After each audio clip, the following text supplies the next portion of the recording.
वालेकुम dear students of class 8। आप सब ठीक होंगे, खैरियत से होंगे। आज थोड़ा लेक्चर आपको मे बी इतना अट्रैक्टिव ना लगे because there issue of network, so I can't download और I can't add any other thing. So इसी पे आज करें। आज सिर्फ कॉन्सेप्ट क्लियर करते हैं। बेसिस अल्कलीज क्या हैं, कुछ बेसिस के नाम और फार्मूला लिखें। बेसिस और अल्कलीज दोनों एक ही हैं, थोड़ा सा डिफरेंस है जो आगे आपको क्लियर कर देंगे। ऐसे कंपाउंड हैं जो अपने एक्वस सॉल्यूशन में हाइड्रोक्साइड आयन पैदा करते हैं। वो बेसिस जो पानी में हल हो जाती हैं उनको अल्कलीज कहते हैं। और लफ्ज़ अल्कली अरबी ज़ुबान के लफ्ज़ कली से निकला है जिसका मतलब है एशेस। तो बेसिकली जब अल्कलीज डिस्कवर हुई थी तो ऐश जो है वो ऐश क्या है, आपके पास आप कोई चीज़ जलाते हैं तो बाद में जो राख बच जाती है उसको ऐश कहते हैं। तो पौधों को जब ज़ाहिर कोयले बनते थे या आप लकड़ी जलाते थे तो उससे जो ऐश बनती थी उसको अगर थोड़ा सा पानी के साथ मिक्स करके जो है थोड़ा रब करते थे तो उससे जो है सोपी टच आता था, इसलिए उनका नाम अल्कलीज रखा गया। तो अल्कलीज तमाम अल्कलीज तो बेसिस हैं लेकिन तमाम बेसिस अल्कलीज नहीं है। उनकी थोड़ी सी मैं आपको क्लेरिफाई कर देती हूँ। हम ज़्यादा कॉम्प्लेक्स एग्जांपल की तरफ नहीं जाएंगे। अभी सोडियम हाइड्रोक्साइड है आपके पास, potassium hydroxide, calcium, ammonium, magnesium, इन सब के साथ हाइड्रोक्सिल ग्रुप लगा हुआ है। तो ये सब के सब क्या हैं, बेसिस भी हैं और अल्कलीज भी हैं। लेकिन अगर ऊपर आप देखें NH3 लिखा हुआ है उसमें हाइड्रोक्सिल ग्रुप नहीं है, ठीक है। तो ये बेस ज़रूर है लेकिन ये अल्कली नहीं है। जिस तरह कल हमने एसिड्स की प्रॉपर्टीज़ खसूसियात पढ़ी थी, इसी तरह से बेसिस और अल्कलीज की भी हैं। बेस, आप सोप ले लें, आप टच करेंगे तो आपको सोप पे क्या फील होता है, स्लिपरी फील होता है, फिसलता है साबुन आपके हाथ से। तो बेस का एक्वा सॉल्यूशन छूने से साबुन जैसा महसूस होगा। बेसिस सुर्ख लिटमस को नीला, बेरंग फिनोफ्थलीन को गुलाबी और मिथाइलोनिल को पीले में बदल देंगी। टर्मरिक पेपर, ये हल्दी जो है जिसको आप नेचुरल लेते हैं उससे रेलिवेंट पेपर है। ये क्या करेगा, अगर इसको बेस में डिप करेंगे तो ब्राउन कलर में चेंज हो जाएगा। बेसिस का एक्वा सॉल्यूशन भी एसिड्स की तरह अपने अंदर से जो है इलेक्ट्रिसिटी, बिजली को गुजरने देगा। तो आगे बेसिस के रिएक्शंस हैं। सोडियम हाइड्रोक्साइड HCl के साथ रिएक्ट कर रहा है, ये हमने न्यूट्रलाइजेशन रिएक्शन कल पढ़ा था। तो सोडियम क्लोराइड और पानी बना, ये वाहद नमक है सोडियम क्लोराइड जो हम खा सकते हैं। उसके बाद अमोनियम है, कैल्शियम हाइड्रोक्साइड जब अमोनियम क्लोराइड के साथ रिएक्ट करेगा तो ऐसे रिएक्शन में जैसे हमारे पास कार्बोनेट्स में किया था तो कार्बन डाइऑक्साइड गैस रिलीज़ हुई थी। तो अल्कलीज जब करेंगी अमोनियम क्लोराइड के साथ तो अमोनिया गैस रिलीज़ होगी, पानी बनेगा और कैल्शियम क्लोराइड आपके पास आएगा। और अमोनिया गैस चूँकि गैस है तो ये आप रिएक्शन में देखें हल्की होगी और ये डिलीवरी ट्यूब के ज़रिए जो है हम एक जार में इकट्ठी कर लेंगे। आगे हमारे पास बेसिस हैं, उनके इस्तेमालात हैं। सबसे पहले है सोडियम हाइड्रोक्साइड, साबुन बनाने में, टेक्सटाइल कपड़ा बनाने में, प्लास्टिक इंडस्ट्री में इस्तेमाल करते हैं। पेट्रोलियम रिफाइनिंग में पेट्रोल को साफ़ करने के लिए, मसनूई रेशम, मसनूई धागा बनाने के लिए, पेपर पल्प में और अद्वियात यानी मेडिसिन बनाने में। कैल्शियम हाइड्रोक्साइड ब्लीचिंग पाउडर की तैयारी में। आपने ब्लीचिंग पाउडर जो है वो देखे हैं, ठीक है, आपको बड़ी अच्छी तरह पता होगा उनका। और इसके अलावा ब्लीचिंग एजेंट्स भी होते हैं।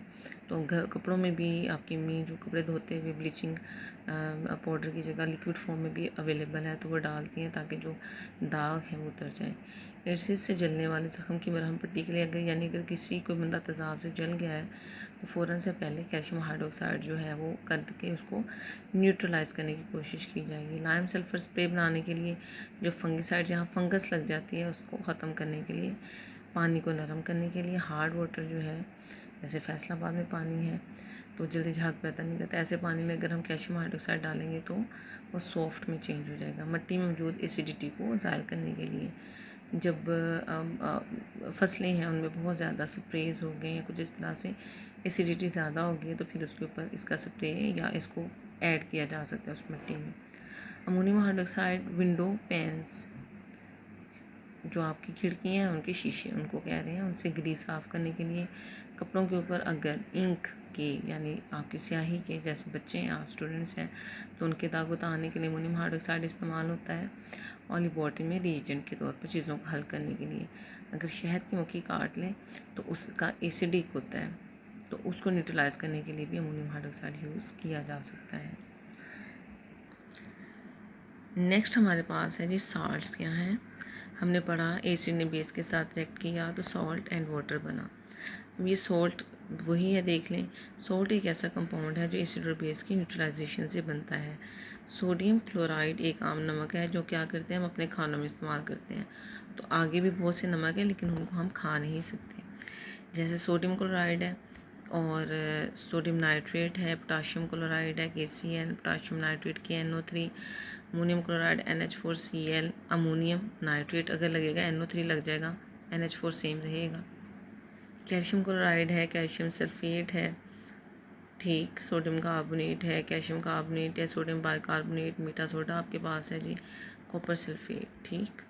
तो ये सॉल्ट्स हैं, आपने इनके फार्मूलाज याद करने हैं। सॉल्ट्स की क्या खसूसियात हैं जी। सॉल्ट्स जितने भी आप देख लें ठोस हालत में होते हैं, सॉलिड फॉर्म में होते हैं और क्रिस्टल्स की सूरत में या पाउडर की सूरत में होते हैं, और इनका मेल्टिंग और बॉइलिंग पॉइंट बहुत ज़्यादा होता है। उसकी वजह क्या है कि जो सॉल्ट्स हैं वो पॉजिटिव और नेगेटिव आयन से मिलकर बनते हैं, तो इनमें फोर्स ऑफ अट्रैक्शन ज़्यादा होती है। तो इनको एक दूसरे से अलग करने के लिए जो इंटरमोलिकुलर फोर्सेस हैं उनको थोड़ा वीक करने के लिए जो है आपको ज़्यादा हीट देनी पड़ेगी, जिससे इनका मेल्टिंग और बॉइलिंग पॉइंट ज़्यादा हो जाएगा। आम तौर पर साल्ट्स पानी में हल पजीर होते हैं, ताहम कैल्शियम कार्बोनेट, लेड क्लोराइड और कैडमियम सल्फेट वगैरह जैसे साल्ट्स पानी में हल नहीं होते। अब ये आप अच्छी तरह याद कर लें, 2 साल्ट्स उन्होंने 3 दिए हुए हैं जो पानी में डिज़ोल्व नहीं होने, तो ये आपके फिंगर टिप्स पे होने चाहिए। मेटल साल्ट्स के एक्वा सॉल्यूशंस, ठीक, आप सॉल्ट्स ले लें, इनको या तो पानी में हल कर लें या इनको पिघला लें, तो फिर ये अपने अंदर से इलेक्ट्रिसिटी को पास ऑन होने देंगे, कंडक्टर बनेंगे। बहुत से साल्ट्स अपने क्रिस्टल्स में पानी के मोलिक्यूल, यानी जब सॉल्ट्स को हम सॉल्यूशन से अलग करने की कोशिश करते हैं, ड्राई करते हैं, तो कुछ साल्ट्स अब थोड़ा पानी अपने साथ एब्जॉर्ब कर लेते हैं, और वही पानी जो है उनकी शक्ल जो स्पेसिफिक होती है हर एक साल्ट की, तो उसके लिए वो रिस्पॉन्सिबल है, ज़िम्मेदार है। अब कार्बोनेट्स और बाइकार्बोनेट्स क्या करेंगे, उलट रिएक्शन आ गया जो आपने वहाँ पढ़ा था, सॉरी, सेम वही रिएक्शन जो आपने पढ़ा था एसिड्स में। कार्बोनेट का रिएक्शन ACl के साथ, तो क्या बनना था, नमक, पानी और कार्बन डाइऑक्साइड। फिर उसके बाद है हैवी मेटल्स के साल्ट्स अल्कलीज के साथ रिएक्ट करेंगे। तो ये देखिए आपके पास आयरन क्लोराइड है, ये एक्वा सॉल्यूशन है, इसका हमने हल किया हुआ है इसको। सोडियम हाइड्रोक्साइड के साथ रिएक्शन करके जो है फेरिक हाइड्रोक्साइड बना देगा और सोडियम क्लोराइड। अब यहाँ हम फेरिस नहीं फेरिक कहेंगे क्योंकि आयरन की वैलेंसी यहाँ पर 3 है, इसके साथ 3 क्लोरीन लगे हुए हैं। अगर 3 की जगह यहाँ 2 लगे होते तो हम इसे फेरिस कहते हैं। जब आयरन 2 इलेक्ट्रॉन्स दे तो फेरिस है, 3 दे तो फेरिक है। पानी का नमक के साथ केमिकल रिएक्शन एसिड और बेस पैदा करता है, और ये रिएक्शंस क्या कहलाते हैं, हाइड्रोलिसिस।